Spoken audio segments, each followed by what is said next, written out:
Bro, ngayon ay babiyahe kami to Bicol. Nandito kami sa Calamba, Laguna, December 19, 2021. Alright, yung mga kasama natin, yung mga pinsan ko, yan si Makmak, tapos yung kapatid niya Angkas, tapos si Arman yung pamangkin ko. Alauna ng madaling araw ngayon at yung panahon maulan, kaya ito nakakaputi na kami bago kami umalis. Ayan. Alright mga bro, nandito na kami sa Candelaria, Quezon. Nagpahinga lang kami kasi inayos namin yung karga nung kasama ko. Tapos ayan, wala nang ulan. Ang pag-alis namin, sobrang lakas ng ulan. Yan, hinubad ko na yung kapote ko. Alright guys, nandito na kami sa Pagbilao, Quezon. Yan, nagpagas lang kami dito sa gas station. Paakyat na to ng Atimonan Zigzag Road. Nag-full tank na kami dito, pangalawang full tank namin. Quarter to 4 na. Yan, ilang ko. Yan, magji-jingle. Malapit dito yung simbahan, may simbang gabi. Bago pala ako umalis, kinabitan ko tong motor ng mini driving light. Ayan. Ako na nagkabit nito, binili ko lang sa Shopee. Kanina nalubak ako, kaya ito tumama na dito. Sumagad. Ayan, may marka siya. Hindi lang makita pero umabot dito sa mini driving light ko. Laki nung butas. Lagapak yung likod ko eh. Ayan, kargado yung motor ko.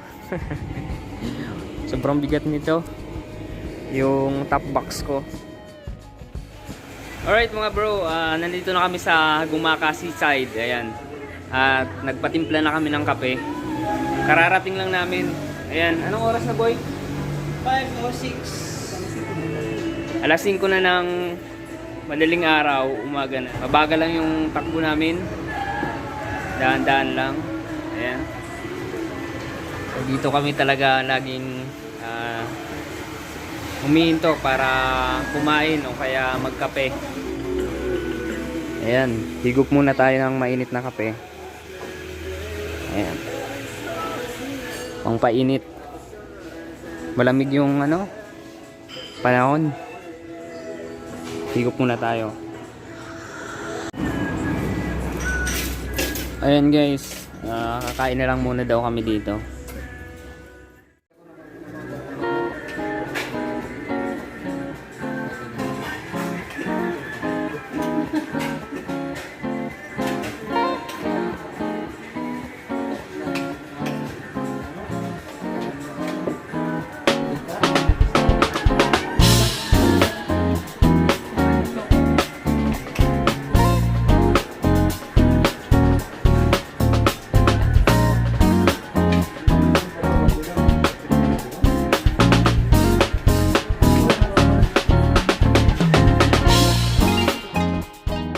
Alis na kami dito sa seaside ng Gumaka, dito sa pinagkainan namin.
Alright guys, yan, maliwanag na talaga.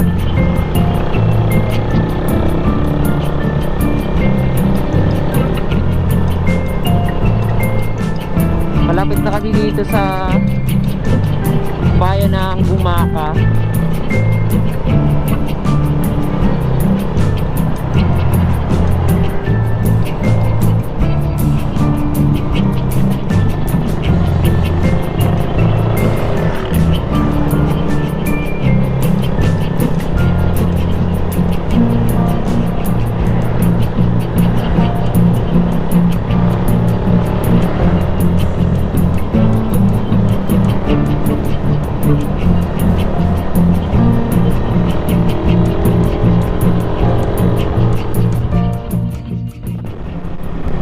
Alright mga bro, nandito na tayo sa Calawag, Quezon.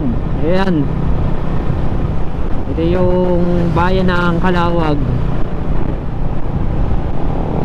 Umulan pala dito, basa yung kalsada mga brad.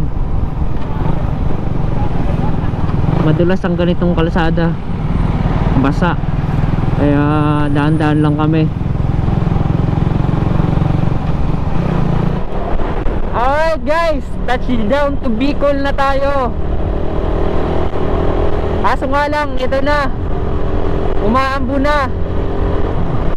Siguro kakatapos lang ng ulan dito.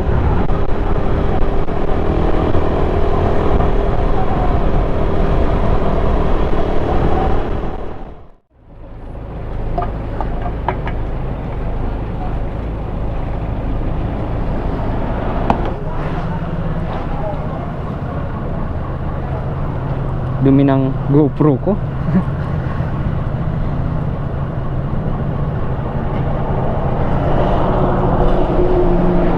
Alright guys, nandito na tayo sa Tagkawayan, Quezon. Nagpagas na ako, pangatlong pagpagas ko. 166.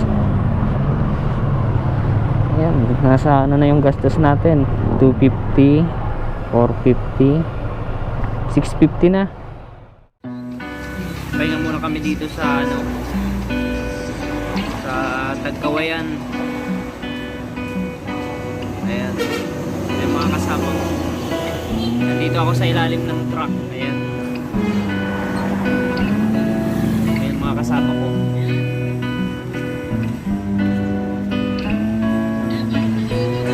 Pagod na. Mag 9 AM na. 9 AM na ng umaga, magtatanghali na. Layo-layo pa yung biyahe namin, mga 2 oras pa to bago makarating sa bahay. Bili kami ng tubig, ayan, para hindi ma-dehydrate. Alright, bakbak na naman. Naantok na ako. Hinahabol na ako ng antok.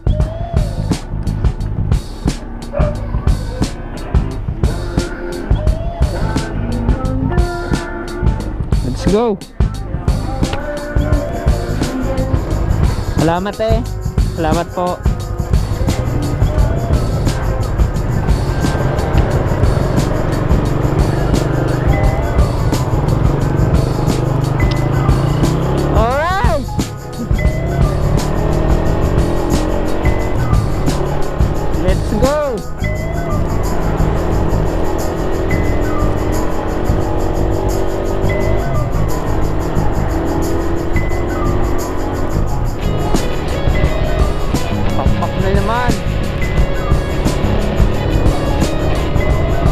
Una ka na.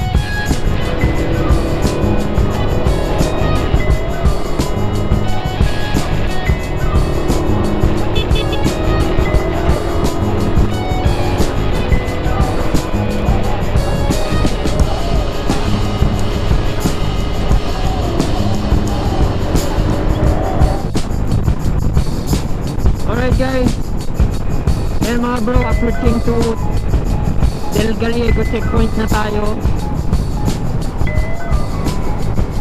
Titingnan natin kung ano ba yung hinahanap or yung requirements pauwi ng Bicol region.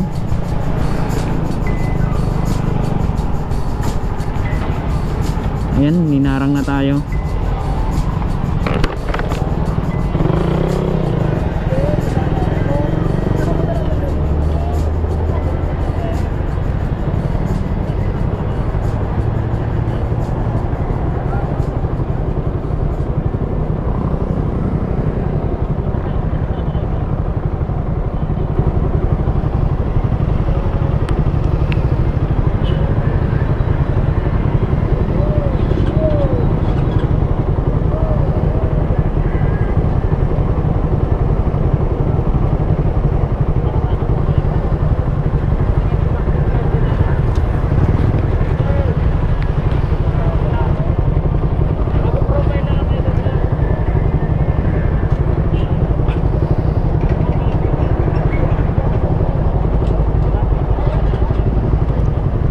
Sir,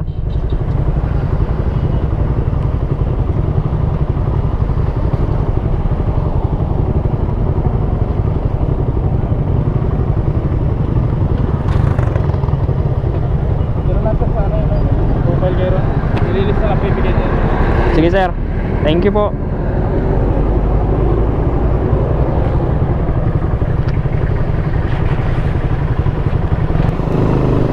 Alright guys, may profiling pala ditong magaganap kapag uwi tayo ng Bicol region.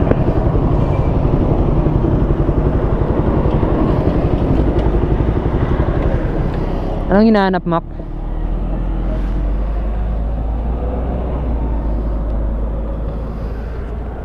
So ayan, tingnan natin kung anong hinahanap nila. Alright guys, ayan, okay na dito sa checkpoint. Mas maganda kung may S-Pass kayo kasi hindi na kayo pagpipilapin dito sa profiling. Ipakita nyo lang dun sa mga pulis yung S-Pass nyo, diretso na kayo. Kasi LGU na yung may hawak ng ano, profiling. Kami, yung kasama ko kasi hindi niya nasabi na may S-Pass kami, kaya pinapunta kami dito. Pag walang S-Pass, vaccine card yung hinahanap, ilalagay dito. Magpipil up dyan sa may booth. Yan, natagalan tuloy kami, pero okay na rin to. Diretso na kami.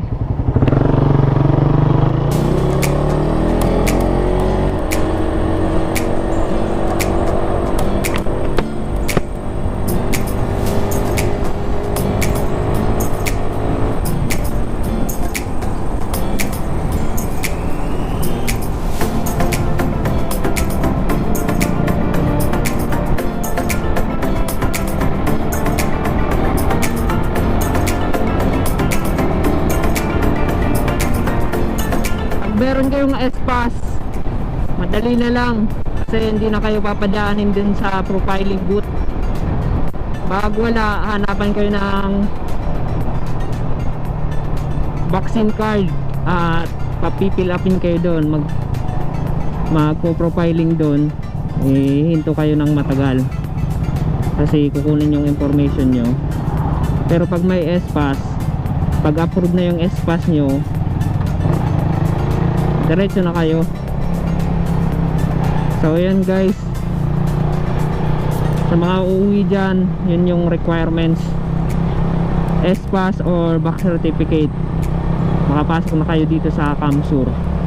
Alright, so huwag sana umulan, madilim na naman yung panahon, yung langit.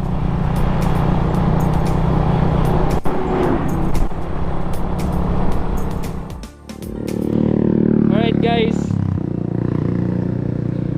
inabulabol ko yung kasama kong isa kasi nauna siya. Yun pala, yung isa naming kasama naiwan, yung naka-smash. Kala ko nauna na sa akin. Yun pala, hindi pala siya nakasunod dito sa nauna kong kasama. ngayon naghihintay kami. Naiwan kasi madaming truck na dumaraan, di siya maka-overtake. First time niyang bumiyahe ng Bicol, Laguna to Bicol, kaya hindi pa sanay masyado. Ginagamay pa yung daan, saka daan-daan lang magpatakbo. Mabuti na rin yon, kaso ngayon naiwan siya kasi hinabol ko tong isang ito. Kala ko kasi nakasunod na dyan, yung pala wala. Ayan mga bro, nakita na namin yung nawawala naming kasama. Yan, nahuli pala siya. Ayan, dumating rin. Pinauna na namin. First timer yun.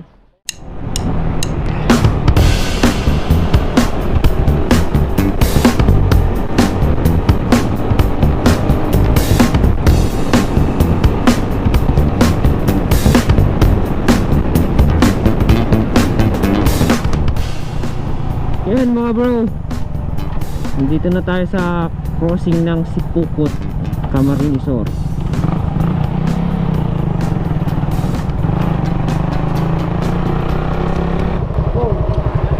Mabangga ako sa truck. Ha?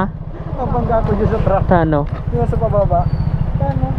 Manlaso ng gulong sa rikulan. Nagdaro-daro-daro. Makakabot na ako sa gulong. Marihan na truck punto si truck. Huminto kami dito sa Caltex Sipukot. Naiihin daw yung kasama ko. Ayan, naabutan ako ng antok. Sakit na ng ulo ko. Anong oras na? 11, sakto. 11 na ng tanghali. 11 hours na kami bumabiyahe. Nasa kalsada.